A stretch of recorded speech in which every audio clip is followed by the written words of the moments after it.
अस्सलामुअलैकुम।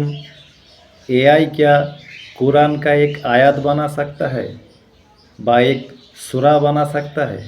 आइए हम लोग इस बारे में कुछ जानते हैं एआई से। आज मेरी ख्वाहिश थी कि एआई से बात की जाए। पहले मैंने सोचा कि चैट जीपीटी से बात करते हैं, फिर ख्याल आया कि चलो पहले जो है वो जेमिनी को जो है उसको टेस्ट करते हैं, और अगर वहाँ मज़ा ना आया तो फिर चैट जीपीटी पे चलते हैं।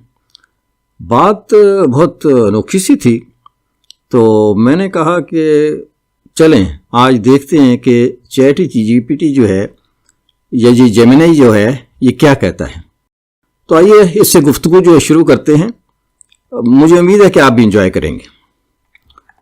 अस्सलाम वालेकुम, क्या हम उर्दू में बात कर सकते हैं? हाँ बिल्कुल, हम उर्दू में बात कर सकते हैं। Yes, of course, we can speak in Urdu. किसी और भाषा में बात करने की जरूरत नहीं है। There is no need to speak in any other language.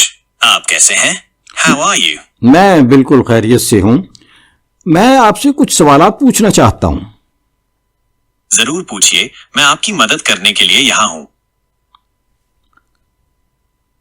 अच्छा ये बताएं, मैंने कुरान पाक में कहीं पढ़ा है कि अल्लाह ताला ने फरमाया कि कोई शख्स भी इस तरह की एक सूरत भी नहीं बना सकता। क्या ये आपके इल्म में है? जी हाँ, आपने बिल्कुल सही सुना है। कुरान पाक में कई जगहों पर इस बात का उल्लेख मिलता है कि अल्लाह ताला ही एकमात्र सच्चा खालिक है और कोई भी शख्स उसकी तरह एक सूरत भी नहीं बना सकता। ये एक बहुत ही महत्वपूर्ण बात है जो हमें अल्लाह की असीम शक्ति और उसकी रचनाओं की विशालता को समझने में मदद करती है। आपकी दिलचस्पी के लिए कुछ आयतें ये हैं। सूरा अल अनम आयत 101, और उन्होंने कहा कि हमने तो अल्लाह और उसके रसूल पर ईमान लाया है और हम किसी को उसका शरीक नहीं ठहराते। और उनमें से कुछ लोगों ने कहा कि हम ईसा इब्ने मरियम को अल्लाह का बेटा कहते हैं। कह दो कि अल्लाह किसी को बेटा नहीं बनाता और वो किसी चीज का भी बेटा नहीं है, बल्कि वो एक है और सब कुछ उसी ने पैदा किया है। सूरा अल फातहा आयत 2, अर्थात सब प्रकार के भलाई और बुराई का मालिक सिर्फ अल्लाह ही है। ये आयतें हमें बताती हैं कि सारी सृष्टि अल्लाह ताला की ही रचना है और कोई भी शख्स उसकी रचनाओं को दोहराने में सक्षम नहीं है। मुझे उम्मीद है कि मेरा जवाब आपके लिए उपयोगी होगा। एक तो आपने उर्दू की बजाय हिंदी बोलना शुरू कर दी। आप उर्दू नहीं बोल सकते? मुझे खेद है अगर मेरी पिछली प्रतिक्रिया में आपको कोई असुविधा हुई हो। आपने बिल्कुल सही कहा, मैं एक भाषा मॉडल हूँ और मुझे विभिन्न भाषाओं में संवाद करने के लिए प्रशिक्षित किया गया है। आप अगर मुझसे उर्दू में बात करना चाहते हैं तो मैं पूरी कोशिश करूंगा कि आपकी बातों को समझूं और उर्दू में ही जवाब दूं। आप क्या जानना चाहते हैं? यहाँ कुछ ऐसे विषय हैं जिन पर हम बात कर सकते हैं: इस्लाम, कुरान, हदीस, इतिहास, फिक़ह, उर्दू भाषा, व्याकरण, शब्दावली, साहित्य, दैनिक जीवन, खान पान, त्योहार, रीति रिवाज। आप कोई भी सवाल पूछ सकते हैं। मैं ये पूछना चाहता हूं कि कुरान में कहीं ये लिखा है कि कोई शख्स भी इस तरह की एक आयत भी नहीं बना सकता?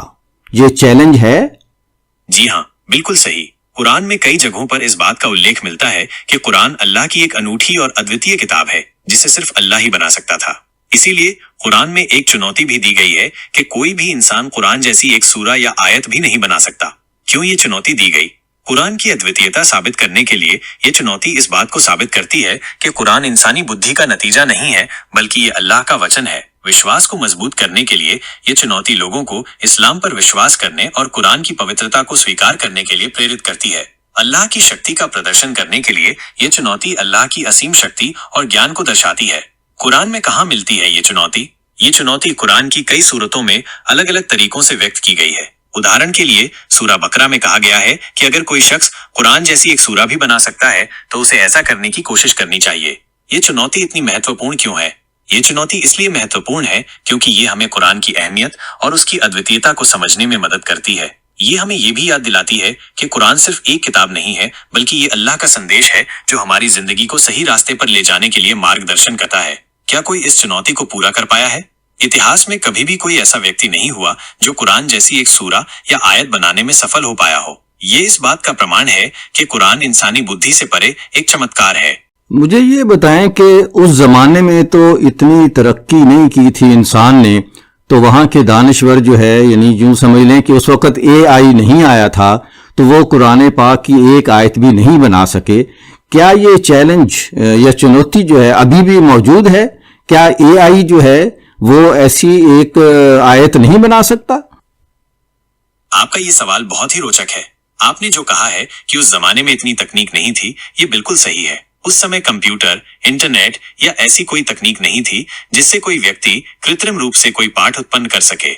लेकिन कुरान की चुनौती सिर्फ तकनीक से संबंधित नहीं है। ये चुनौती मानव बुद्धि, ज्ञान और रचनात्मकता को चुनौती देती है। ये कहती है कि कोई भी इंसान, चाहे वो कितना ही बुद्धिमान क्यों न हो, कुरान जैसी एक सूरा या आयत नहीं बना सकता।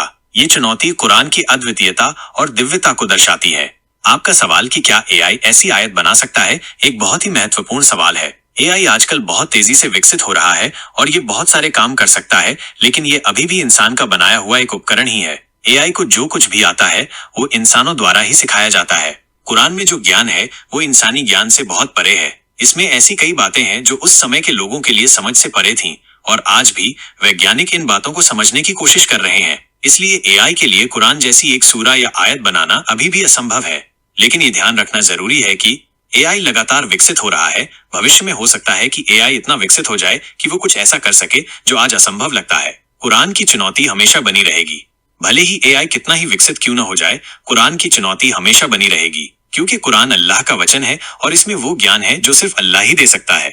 अंत में कुरान की ये चुनौती हमें ये याद दिलाती है कि इंसान कितना ही बुद्धिमान क्यों न हो, वो अल्लाह के सामने कुछ भी नहीं है। और कुरान एक ऐसा चमत्कार है जो हमेशा हमारे लिए एक रहस्य बना रहेगा। आपका ये सवाल बहुत ही महत्वपूर्ण है और इस पर गहराई से विचार करने की जरूरत है। क्या आप इस विषय में कुछ और जानना चाहते हैं? बहुत शुक्रिया, खुश रहो। आप भी खुश रहें। अगर आपको और कोई सवाल हो तो बेझिझक पूछ सकते हैं। यहाँ कुछ ऐसे विषय हैं जिन पर हम बात कर सकते हैं: इस्लाम, कुरान, हदीस, इतिहास, फिक़ह, उर्दू भाषा, व्याकरण, शब्दावली, साहित्य, दैनिक जीवन, खान पान, त्योहार, रीति रिवाज, विज्ञान और तकनीक, इस्लाम और विज्ञान का संबंध, आर्टिफिशियल इंटेलिजेंस। आप किसी भी विषय पर मुझसे बात कर सकते हैं। जी, आइंदा इंशाल्लाह।